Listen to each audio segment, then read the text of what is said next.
Those of you just joining, welcome. We're going to get started here in just a minute or two after we give folks a chance to get logged in and get settled.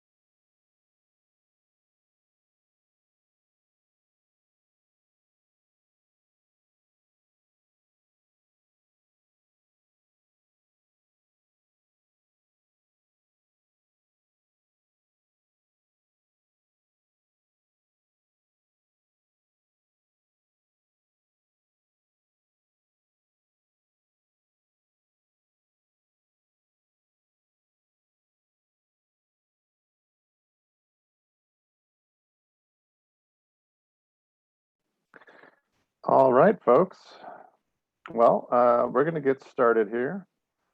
And certainly anyone else who joins in the next couple of minutes can certainly catch up. I want to welcome everybody to I think this is our third, but this is the second one that we've done online. Our annual stakeholder meeting for the environmental justice element implementation. And my name's Todd Smith. I'm a principal planner for Sacramento County's planning and environmental review team. With us tonight, we've got a number of our staff, myself, obviously, then Leanne Mueller, who's a senior planner with our long range planning team. Young Choi, who is our newest addition to the long range planning team, and Christy Graybo. All four of us here have a role to play tonight in presenting and hearing some feedback from you folks who are attending. But just want to start off with a welcome and acknowledge everybody's time spent tonight on this this webinar. So welcome. By way of logistics, hopefully everybody had no troubles joining the webinar tonight. I think by now most of us are accustomed to Zoom meetings and how they all work. But certainly if there's any logistical challenges joining, please let us know. We can try to resolve that in the future. Tonight we're going to cover the background of the environmental justice element. Those of you who have been with us along the journey already know all this, but I want to make sure we cover it for any newcomers we might have tonight. We'll cover the 2021 accomplishments, have a brief question and answer session, and then talk about our next year, 2022 prioritization and do an exercise on helping inform county staff how we can prioritize implementation of the EJ element. And then we'll have a few next steps after that. So starting with a basic introductory question. Actually, Christy, I'm going to send it off to you for this one. Sure thing. I'll go ahead and start. Yeah, I guess we'll jump into the background poll and figure out who's all here tonight. I'm going to go ahead and launch the poll. So the first question is, how did you hear about this webinar tonight? Was it a Sac County EJ subscriber notification, social media, work colleague, church or pastor, or email from other than from somebody from the Sac County or other? Is one of the questions on there. The other question is, who are you representing tonight? Myself or community, service organization, local government. Do you see some local agency people in the crowd? Some state government, local business, or other. And we also want to know if you were involved in the previous outreach for the county's EJ element. And so those are yes or no's. So I will go ahead and wait a little bit to let you guys answer, and then I will end the poll and share it. I saw a question pop up. Sorry for the delay in launching this, but about whether or not this is being recorded. It is being recorded, and it will be shared on the Sac County YouTube channel, and also posted to our EJ website. So just give you a heads up. Looks like 94% participated. Should we wait for the 6%? Now I'm going to end it. Go ahead and end it and share the results. Looks like most of you heard about it from our EJ subscriber notifications. So glad to hear that. I'm glad to hear that that's a working thing. And also great to hear that it was shared from a friend or a work colleague. Who's here tonight is yourself and representing your community or service organization, local government, church, neighborhood organization, and other. Welcome, welcome. And then the question is whether you were involved with previous outreach for the county's EJ element. 38% of you said yes, and 63% said no. So welcome, and we're excited to hear your input tonight, and hopefully in the future. Go ahead and stop sharing and pass it next. Did you guys see that, by the way? Okay.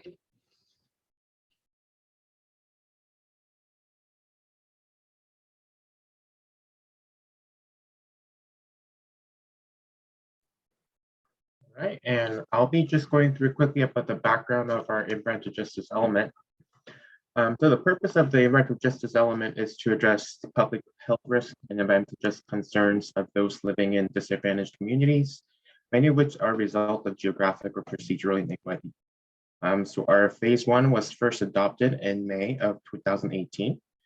And during our phase 1, staff conducted baseline research, scoped existing policies, and prepared the goals of the environmental justice element with 2 sets of objectives, policies, and implementation measures. One thing to note that it was one of the first environmental justice element that was approved in the state. And through this process, we established 4 EJ communities, North Highlands and Foothill Farms, West Arden Arcade, North Vineyard, and South Sacramento. We used 2 tools to determine these locations.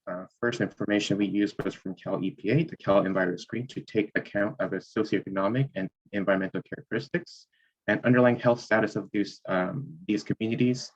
And then the second set of data that we used was from Metropolitan Transportation Plan and Sustainable Community Strategy, which takes account of low income and minority communities. So we took these 2 information and laid to our existing map of our communities and created these 4 communities.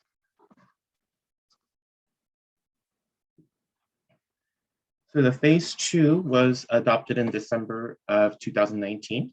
So this was built up from our phase 1. We did significant more public outreach, including Environmental Justice Advisory Committee, and staff conducted implementation measures that augment or strengthen existing EJ policies as well. So moving forward, so the priorities for this current year were identified by using the following criteria. The first is, will it institutionalize environmental justice as part of the county's regular business practices? Second is if it's already funded and have staff and commitment. And third, if it provides co-benefits across other related community issues and county priorities. So using that, these 6 items were the 2021 priorities. The first was an executive level working group. Second was creating community communication strategy and streamlining translation interpretive services for our internal county departments. Third and fourth was to complete a climate action plan and to complete housing element update. Fifth was to continue planning and environmental review, our department's employee training. And sixth is the annual stakeholder meeting and the report card.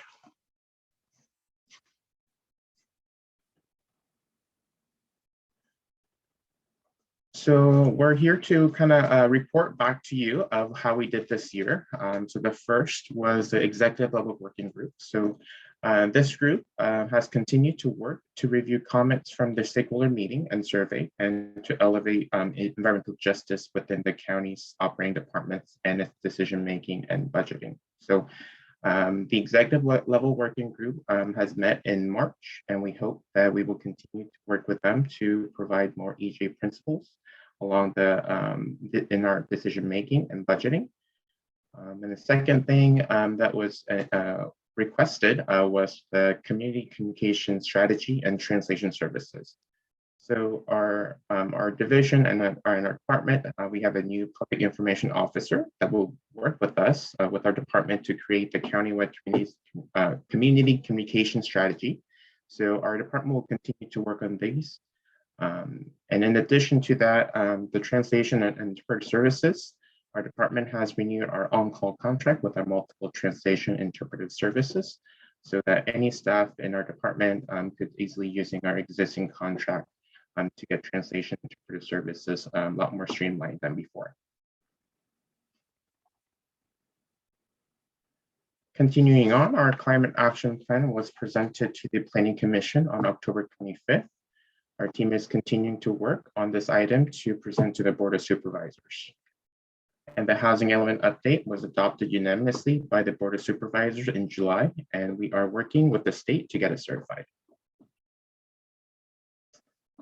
Continuing on, we are continuing our employee training within our department. In July, another training was held at our department's all-hands meeting. We also have our ongoing training discussion topic of the Diversity, Equity, and Inclusion Employee Group. And last but not least is our annual stakeholder meeting, which is today, and the report card. So this is something that we'll be continuing to do, is to hold our annual stakeholder meeting to listen from our public to see how we're doing, including the survey results. And after this meeting, we'll grab the survey results and create an EJ report card and provide to our Board of Supervisor in an annual report, which would be around March, April of next year.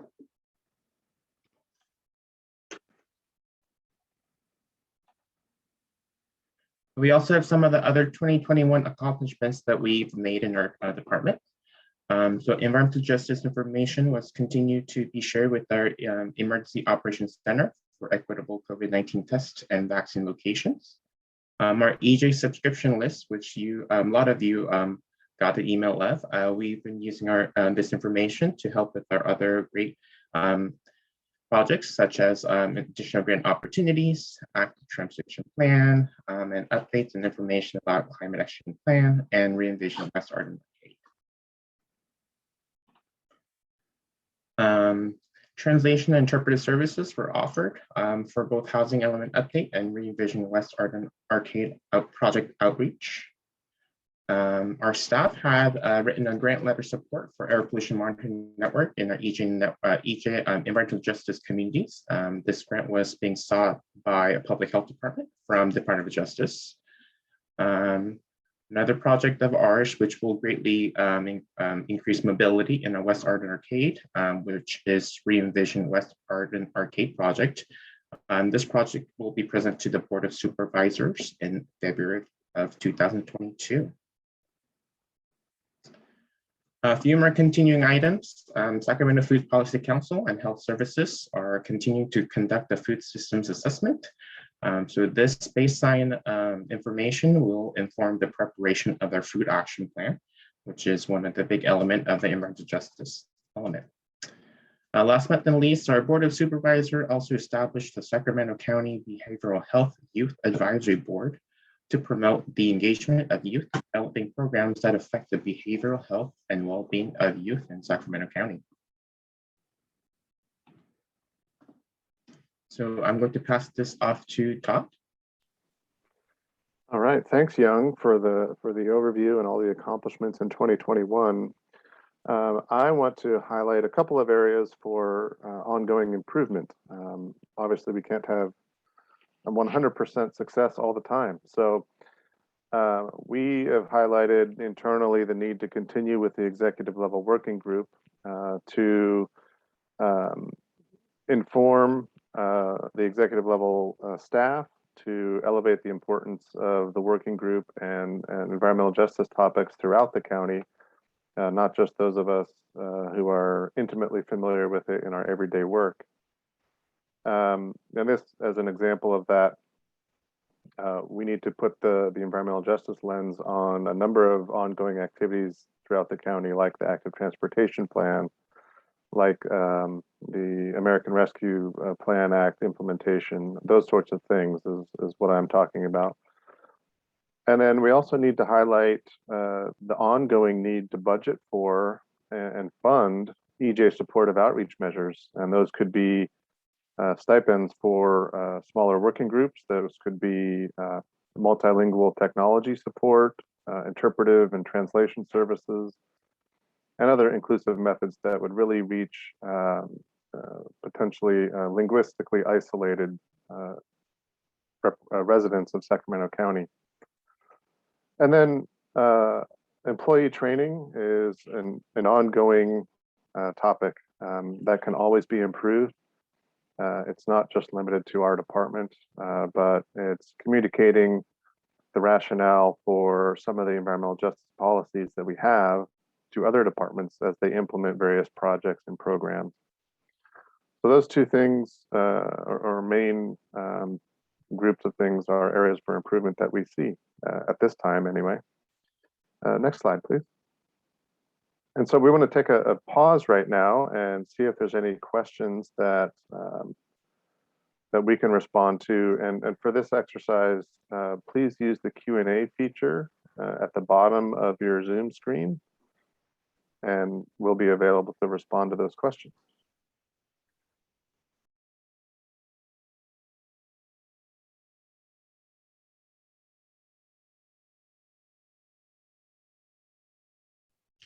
Just let you know, Todd, as of right now, we don't have any questions. We do have actually one question right now, and that is, could environmental justice training include our CPACs? The answer is absolutely. And just by way of background, the EJ element did go to the 4 CPACs of those 4 environmental justice communities as it was going through the hearing process. But that doesn't mean we need to stop there. That means we need to continue ongoing training with the CPAC members. And we actually had that as a to-do item in our list of training activities last year. But due to COVID, we haven't had a CPAC training. We typically do a large CPAC training for all the CPACs annually. But due to the pandemic, we just haven't had an opportunity to do that this year. But definitely, that is a very good idea. Thank you for that question.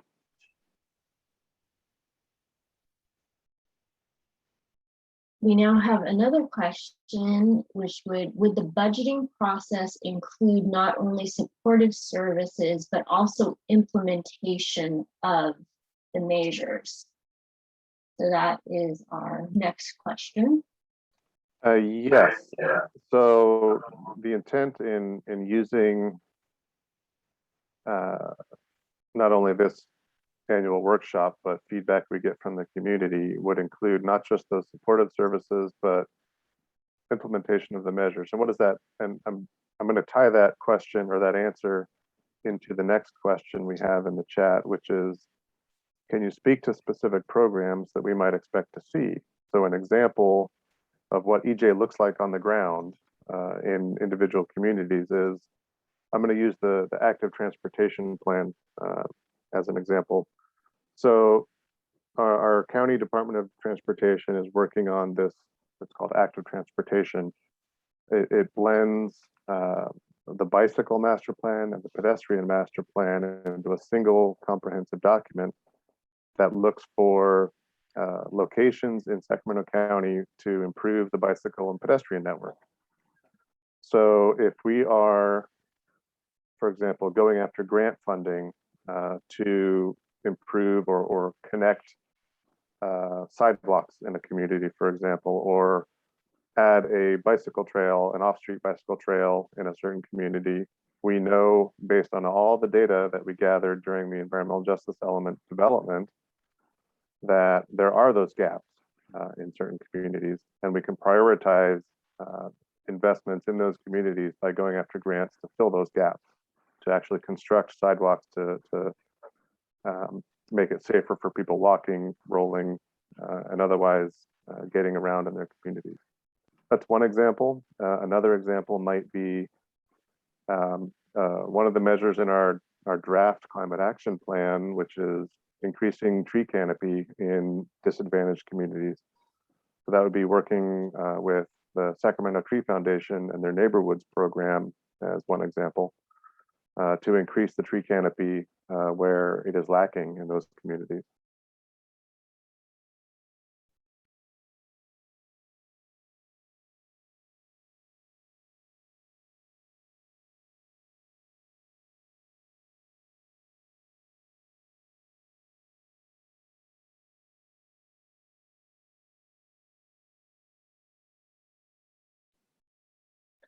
Any other questions from the group?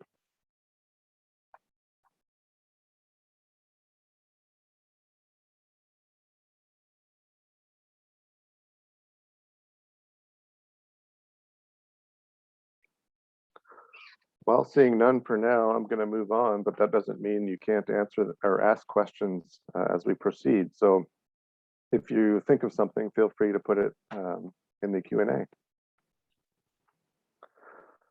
So moving on with or at least our draft recommended priorities for 2022. A couple of those accomplishments that we mentioned in 2021 are still going to continue. Those are multi-year efforts, and I'm thinking about the countywide food system assessment and the food action plan, as well as the climate action plan. Both of those are not yet fully completed, but we do expect to continue those into 2022. So I don't want to lead you all astray by not having them on the slide, but these are the priorities in addition to those. So continuing the executive level working group, as I mentioned earlier, that was an area that we see for improvement. Continuing the 21 priorities, obviously those are not fully completed, but we see a need to maintain our momentum there. Supporting the active transportation plan, as I mentioned, that's a program that is going through the public review process with our Department of Transportation.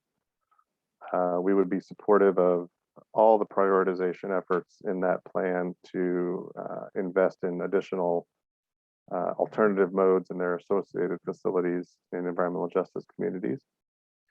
And then another project that we're in the early stages of is the Stockton Boulevard study, where Stockton Boulevard is in South Sacramento, environmental justice community, and we share that community with the city of Sacramento. So we're doing a parallel effort to study Stockton Boulevard, a long stretch of it, that would potentially be an opportunity for additional affordable housing, alternative transportation modes, and the like. So we're really trying to achieve that on the ground along Stockton Boulevard, and that would include EJ principles. Todd, we do have Yes. a question as to couldn't ARPA funds be used or eligible to implement some of our EJ mitigation measures? Partially. And the reason I'm answering that way is because there are a certain number of limitations on ARPA funds. That's not to say they couldn't be used at all, but they certainly could be used for some environmental justice implementation measures within the guidelines set forth by the federal government.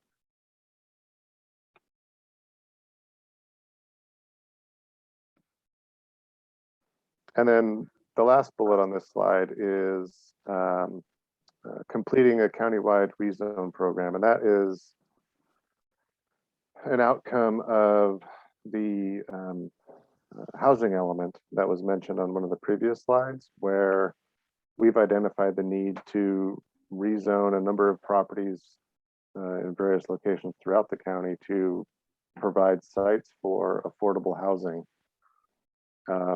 And I see that there's another question in the chat.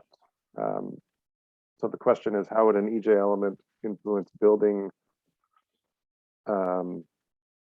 more affordable housing that residents working in the county can afford to rent or buy? And the question goes on to state that wages here in Sacramento are lower in the Bay Area, but new housing is aimed at high income buyers. So that's something we are all grappling with. It's not just Sacramento County, but the city and other jurisdictions throughout the county and elsewhere, the housing crisis. We are actually putting forth recommendations for additional funding through ARPA, because the American Rescue Plan Act, to provide additional funding for increasing the availability of affordable housing, meaning actually constructing and prioritizing affordable housing construction so that people will have a place to live. Next slide, please.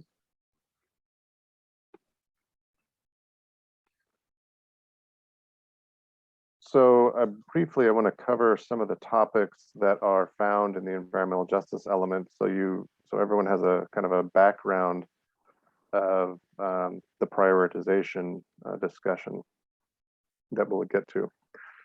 So the topics in the EJ element for Sacramento County are the bullets here: promoting civic engagement, and that speaks to a countywide communications and outreach plan, so that there can be meaningful two-way dialogue with the residents of Sacramento County. We don't want to be just a digital bullhorn. We want to be able to seek input in a way where residents can feel that their voice is being heard, that their input is received, and we're doing something with it.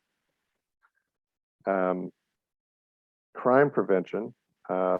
This isn't a required component of the EJ element by law, but we felt it was important to include. So we have measures in the EJ element related to security and crime prevention through environmental design. And so we've been working on some portions of that via the County Sheriff's Department, who has some guidance on crime prevention through environmental design, things like lighting in dark areas, really basic stuff. Healthy food access is another topic in the EJ element. We mentioned earlier the food system assessment and the subsequent food action plan. I do want to acknowledge the work that's going on there with Sac Food Policy Council and Green Tech. It's a multi-pronged effort. A number of folks are engaged in that, and I see some of them on the attendees tonight. Next slide, please. Physical activity. So this is about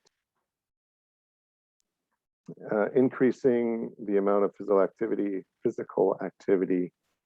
encouraging and promoting walking, bicycling, getting exercise. One of the measures in our EJ element speaks to development of youth master plans, engagement of youth, and increasing physical activity that way, as well as things from a regulatory perspective, like reducing the fees for physical fitness facilities that may need certain entitlements by the county. The next topic is promotion of public facilities. So you think about what makes a great neighborhood. That could be the things we typically think of, like, restaurants or shopping or parks or trails. It could also be civic amenities, those public facilities like community centers or libraries. We want to make sure that there's an equitable distribution of those in environmental justice communities, not just the more affluent communities in Sacramento County. Then reducing pollution exposure. This is something that, if you want to think of something tangible, think about air quality, think about water quality.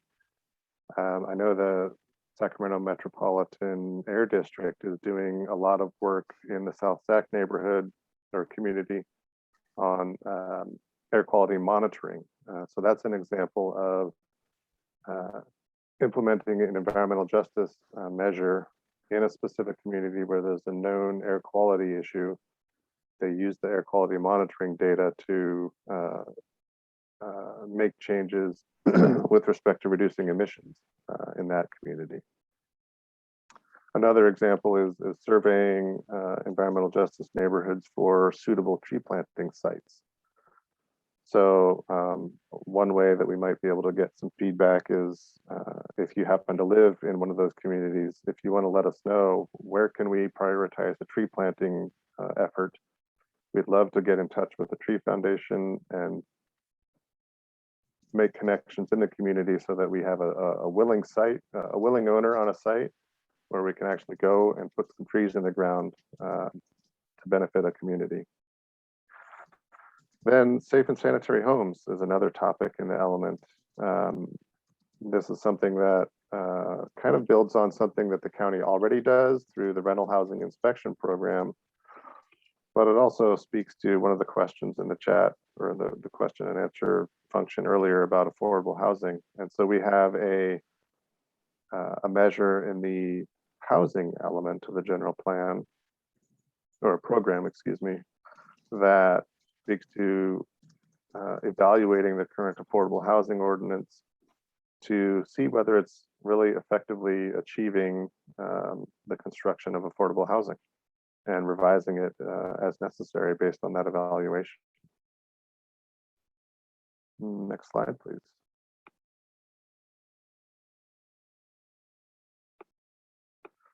All right. I'm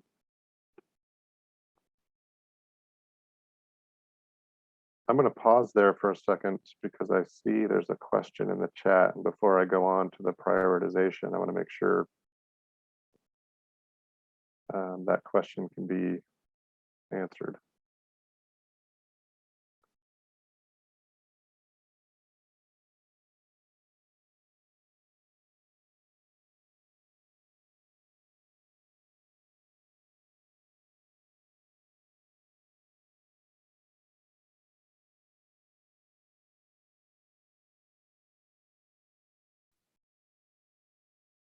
So I know Leanne is working on an answer to that. For everybody else, the question is, with regard to physical activity and reducing air pollution, what's being done to reduce traffic congestion on the roadways and offering better public transit options to people in these neighborhoods? And while Leanne's working on that answer, I know that Christy, you might want to speak to this because that kind of was a big topic of the Re-envision West Arden Arcade plan. It was a big topic of the Re-envision West Arden Arcade plan. So for those that might be interested, there is a project going right now. It's actually going to be going to the board in February. It is a grant application from Caltrans, and we looked at the West Arden Arcade community. And I'm going blank on the road names between Watt and Howe and Northrop and Cottage, I believe, to the north of it is the boundaries of the community. Sorry, I'm getting fresh out of those meetings and I think I forgot the boundaries. Anyways, what we looked at and what we did in the last few years is we reached out to the community and got a lot of involvement in conversations virtually as best as we could to hear how we can best improve mobility that are different approaches than just using the vehicle. So we looked at and worked with a consultant to create some designs along these existing corridors of how to improve mobility. And it is a grant, so it is a visioning plan to kind of hear from the community what they would like to see and what would get them out in the streets. There is discussion in there as ideas of potentially like reducing some roads, but it's just an idea and it's just a visioning document. So it sets us up to hear that the community might be interested in doing that, although there are additional studies and outreaches efforts that need to happen before any of these ideas are put into action. But it is available if you want to go into our website. I will grab the website really quick and plug it into our chat shortly, so you guys can see if anybody is interested in doing that. But that's just one approach that looks at addressing traffic congestion and also looks at getting more people out and walking and enrolling in the community. Thanks, Christy, and thanks, Leanne, for the answer in the Q&A as well. I want to add one more thing. One example that we did early on, I think in 2019, Sacramento Regional Transit was going through an effort to kind of remap or redefine their transit system map, not the light rail, but the actual fixed route buses.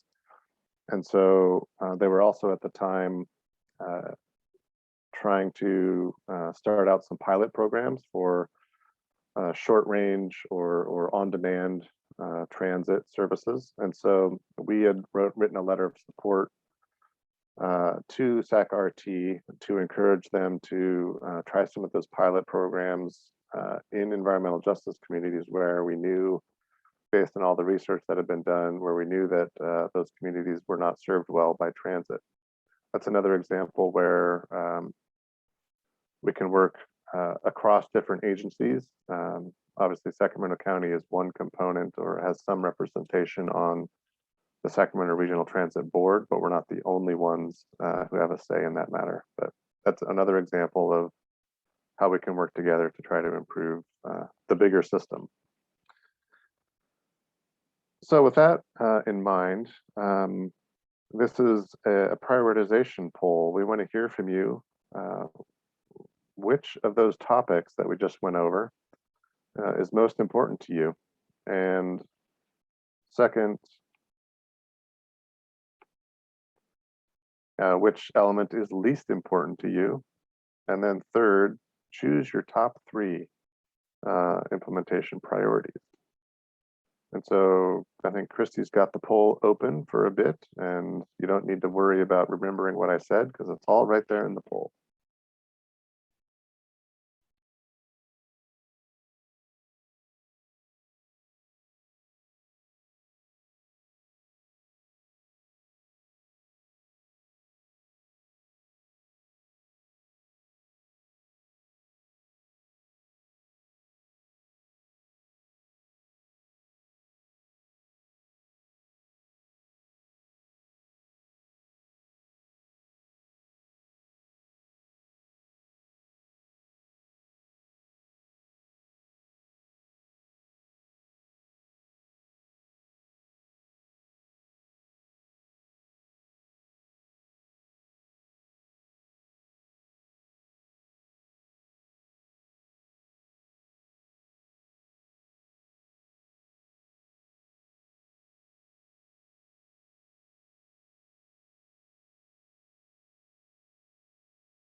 Hopefully everybody's having enough time to vote here on the poll. How's it looking, Christy? Yeah, I was just going to report back. We're at 52%. So maybe a couple more can still add on in the last couple seconds.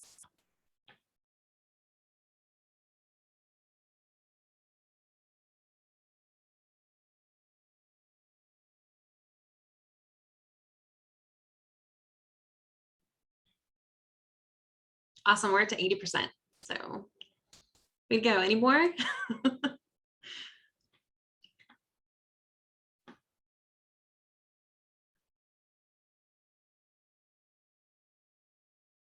I'm gonna go ahead and close. We're at 85% participation. Oh no, Glenda, you don't see the poll. It's available on Zoom. I don't know if you don't. I don't know how else to have it. It's on Zoom. But I'm gonna go ahead and close it though. Glenda, if you want to go ahead and I guess message it to us your comments on this, that'd be great. We can consider it that way. That would be helpful. But I'm gonna go ahead and end the poll. Awesome, 95%. Way to go. And then Todd's gonna go ahead and cover the results. Okay, great. Thanks, Glenda. There's the results. So let's just go over it live. So the which EJ element topic is most important to you? looks like it's fairly evenly split between civic engagement promotion, healthy food access, reducing pollution exposure, safe and sanitary homes.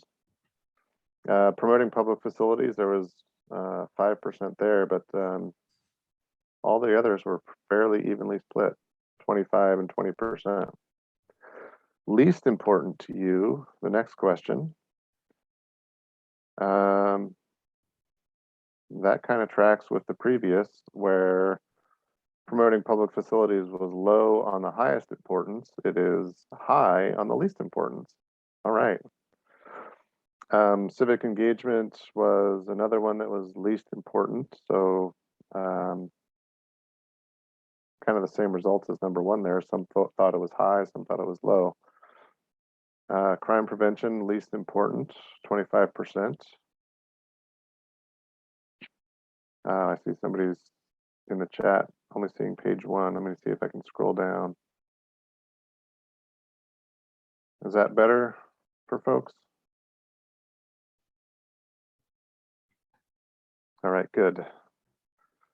So I'm going to go over that again. Number two, which element topic is least important? So civic engagement, only 20%. Crime prevention, 25. Healthy food access, got 5%. Physical activity, 10. Promoting public facilities seems to be the,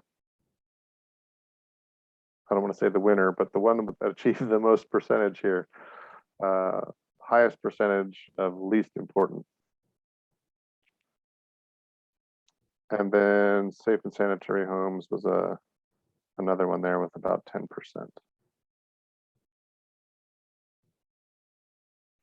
You may, folks on the viewing side, you may be able to scroll your own poll window to see some of the responses. So the next question was, what are the top three? What are your top three implementation priorities? And so we've got here, I'm just quickly looking at these. Food action plan and the affordable housing ordinance topics are the top two. Then youth master plans and surveying EJ neighborhoods for tree planting are the next two at 50%. And then countywide communications and outreach plan and security and crime prevention were the third, with about 35% each. Interesting. All right, well, good. That's good feedback for us. Can we go to the next slide, please? So here's another opportunity.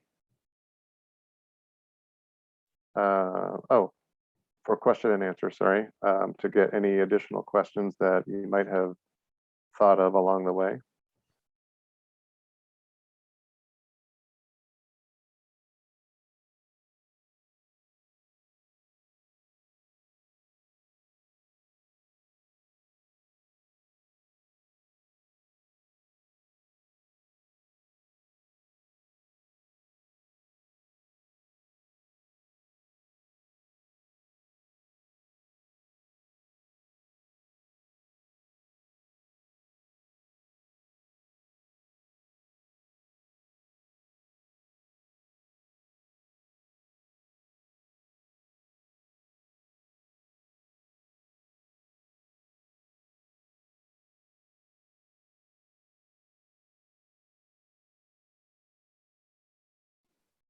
I don't see any extra questions. Okay. Well, we'll go to the next slide, and as always, you can put additional questions in the Q&A, but our next steps with this effort. So what we do after we receive all this feedback, we go ahead and review it, we summarize it, and we try to develop a work plan to prioritize our activities for next calendar year, so 2022. And we try to time this, the reason we do this in December of each year, we try to time it so that it can inform the upcoming budget conversations. And so for those who don't, know the ins and outs of the county budget system, we start at the beginning of each year, calendar year, January, February timeframe, putting together each departmental budget. And so we want to use the information, the feedback that we get tonight to inform our planning for the budget for next year. And so if some of this feedback goes to other departments, for example, we can provide that to them, and then they can use it to inform their budget preparations. We're then also going to put in our annual report that we present to the Board of Supervisors in March, usually in March every year. We include the results of this exercise in that report and put the work plan in that general plan annual report as well. And again, that'll be provided to the board in March of each calendar year. And so we also include in that annual report what we call the EJ report card. And it's really a little bit more detail than what we've gone in tonight with the accomplishments for the last year, but it provides a transparent way for folks to see what we're doing with implementation on an annual basis. And our intent is to just provide that so everybody knows how we're trying to implement this and to give us feedback, not just in this webinar, but in a public setting at the board. And certainly if anybody has any specific questions or wants to provide an idea for an implementation, we encourage you to reach out to us as staff and communicate with us your ideas. Next slide, please.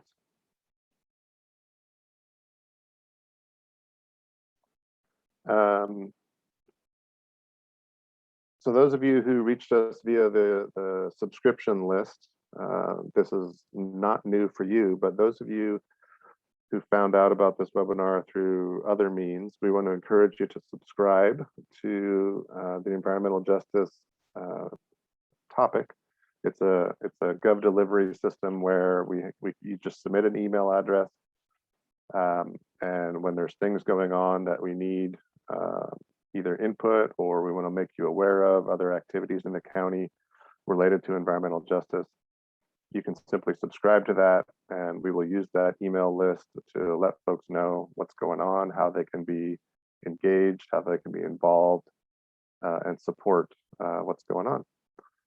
And I want to make a acknowledgement that we're not there to spam you. We're not going to use your information to sell to anybody for advertising. It's simply to notify those interested people in our community of Sacramento County to be engaged and informed as to how they can improve the community along with us. And you can do that by scanning the QR code on the screen here. And then following this webinar, we're going to be sending out a short survey for all of you who attended tonight. Just for you to give us additional feedback. What went well, what didn't go well, how can we improve? If you have any specific questions or additional information that you want, please let us know. So that'll be going out after this webinar. And I see Mackenzie, you're on your phone, so you can't scan the QR code. I think I have your email address, Mackenzie, so I can send it to you directly. And then there's another. I also, really quick to address that, I just posted the EJ page website on there, just so to sign up for email. There is a link on the top of the website that says to sign up for information or text updates for that. So that might be another availability. Right. And there's another, not a question, but a comment, I guess, in the chat.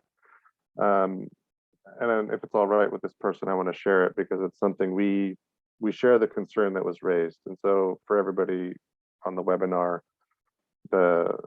the comment or encouragement is valid. It says, I encourage you to consider the people who are represented on this call as you evaluate the responses to the last poll. I'm concerned that the people who actually live in EJ communities aren't necessarily represented on this webinar. And that's a valid concern. I want to make sure the person who sent that comment to us hears that, because we share that concern. And that's one of the reasons we continually need to improve how we do our outreach, so that we can get feedback from those in the communities that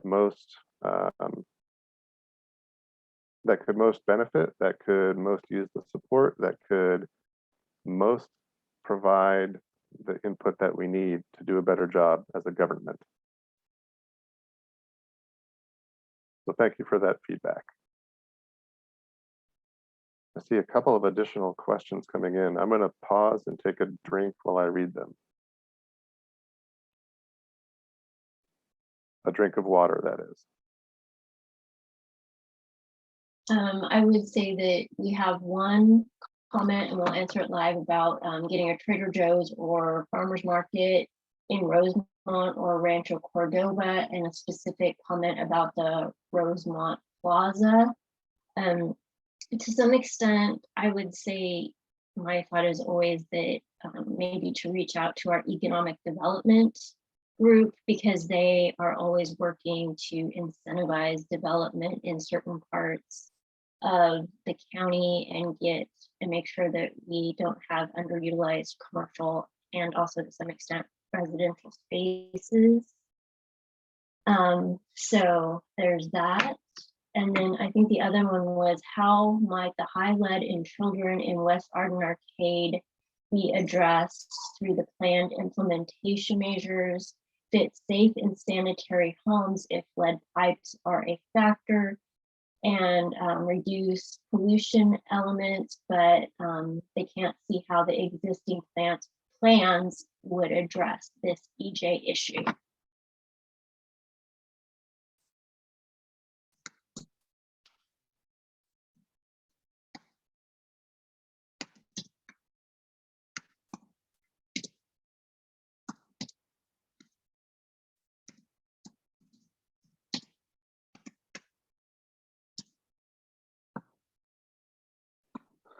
So I think, I'm not sure if I fully understand the question. Is that lead in, for example, old lead paint, or is it in, I guess the parentheses there, if lead pipes are a factor? So there could be a couple of ways to address that. There is a program the county's environmental management department, I believe, runs. I think we'll have to look into that to make sure that it's actually something that addresses this question. But thank you for the question. I think there may or may not be an existing plan. We need to go and research whatever that program is through EMD.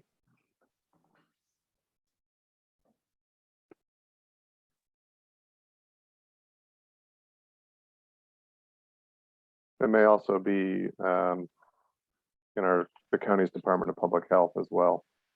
A couple of different departments may have a role in responding to that.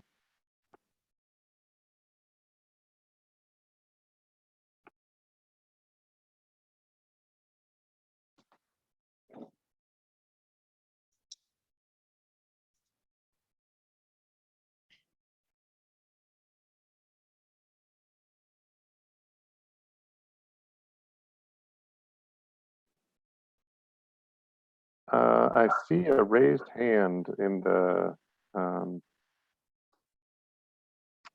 the attendees here.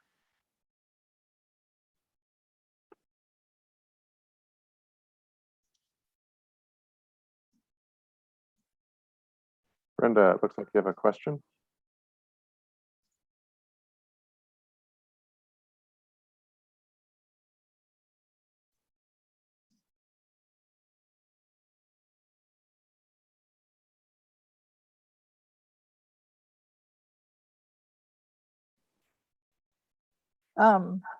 Yes, this is Brenda from the Sacramento Food Policy Council. So Todd, I'm recalling from last year's, or I guess it would have been earlier this year, the report card given. And in the same day's agenda, there was a presentation on the ag element. And I think staff received quite a bit of feedback on that needing more content or it being a little bit more comprehensive. So my follow-up is, when will something more content-rich be presented on the ag element? And in this year's, or I guess 22's report card presentation, will the same thing happen again, where in the same day's agenda, there will be a focus on one of the elements of the GPU, and which element will that be? Will it be the housing or the climate action plan or something else?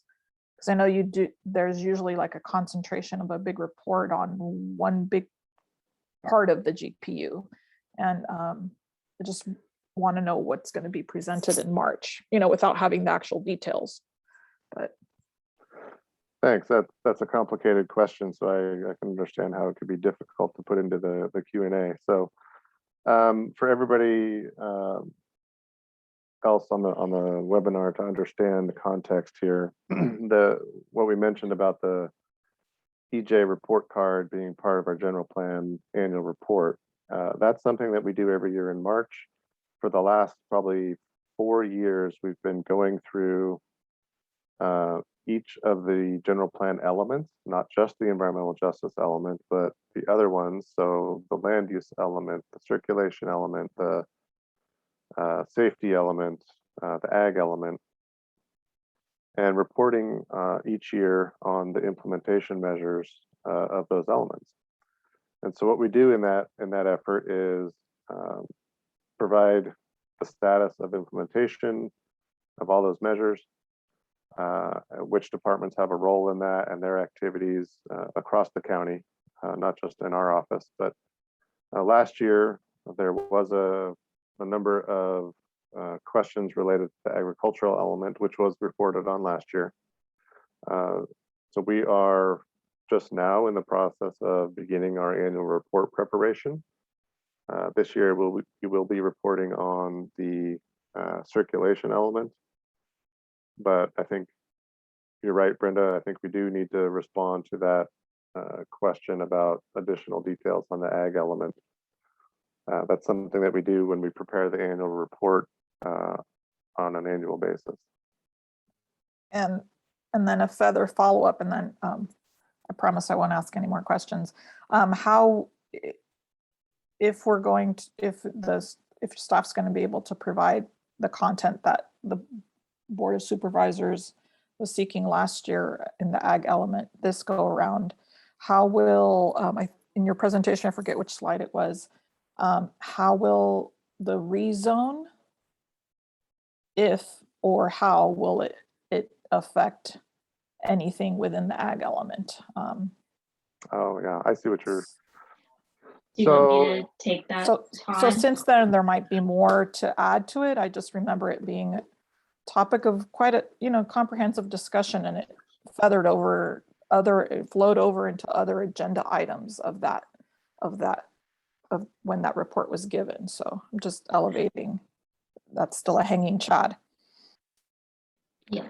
So I think to specifically try and answer your question as to whether or not the rezone would really affect the ag element itself, I would say that it's not going to, because I think the ag element tends to focus on our agriculturally zoned parcels and our preservation of ag land. And specifically for our rezone program, we are trying to identify sites for multifamily affordable housing development, which is basically in your residential designations. It's like basically so RD30 properties. So the areas we're looking for are in the existing county, in the existing communities that already have more urban type infrastructure. They are not going to be outside of the areas of the county where we already have the existing infrastructure. So it wouldn't impact or convert existing farmland to residential uses.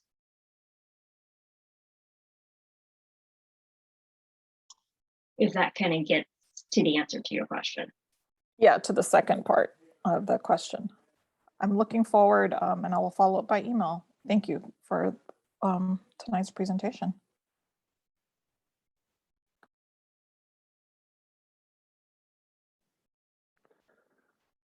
All right. I don't see anything new in the question and answer.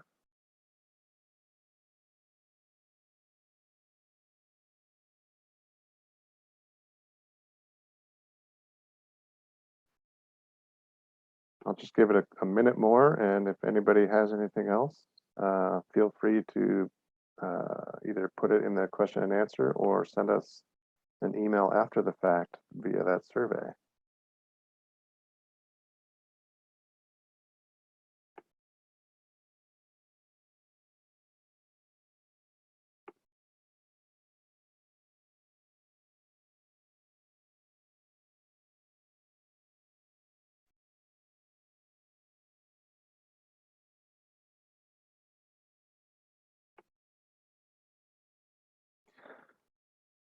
Well, seeing none, I think we can conclude our webinar tonight. I want to thank you all for the time that you took tonight to give us some feedback, to raise some issues that you know about to our attention.